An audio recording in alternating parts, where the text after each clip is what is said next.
Parliament से वक्फ का कानून पास हो गया है। लोकसभा राज्यसभा में 12-12 घंटे चर्चा हुई और प्रधानमंत्री जी के उस कानून के बाद महामहिम राष्ट्रपति की मंजूरी भी मिल गई है और मंजूरी के बाद वो देश का कानून बन गया, लॉ ऑफ द लैंड बन गया है। लेकिन जहां उस कानून का देश के आम गरीब, मुसलमान, पसमानदा, महिलाएं, खवातीन, अनाथ बच्चे जहां स्वागत कर रहे हैं, वहीं पे आज कुछ जगहों पे राज्य सरकारों के द्वारा स्पॉन्सर्ड किया जा रहा है, उनके संरक्षण में आंदोलन चलाया जा रहा है। आप देख रहे होंगे वेस्ट बंगाल में ममता गवर्नमेंट आज वक्फ के खिलाफ एक आंदोलन के लिए संरक्षण दे रही।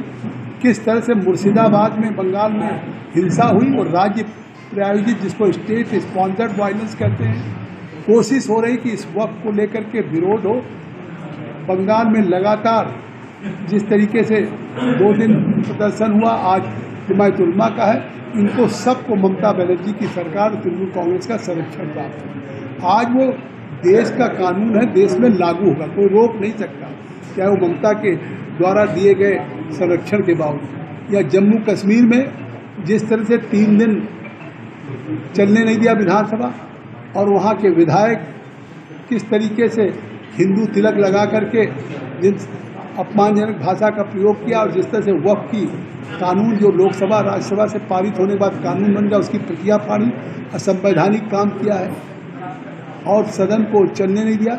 ये केवल तुष्टीकरण की राजनीति है। आपस में जिस तरह से चाहे नेशनल कॉन्फ्रेंस हो, पीडीपी हो, उनकी आपस की प्रतिस्पर्धा है मुसलमानों को इससे जोड़ने के लिए।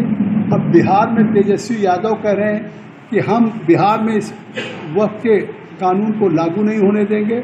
एक तो 2025 में बिहार के चुनाव में वो मुंगेरी लाल के हसीन सपने देख रहे हैं, शायद अब वो कभी सत्ता में नहीं आएंगे।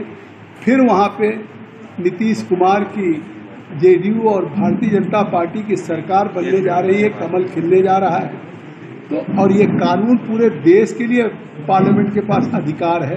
अब ये कानून बन चुका है पार्लियामेंट से, महामहिम राष्ट्रपति की मंजूरी मिल चुकी है।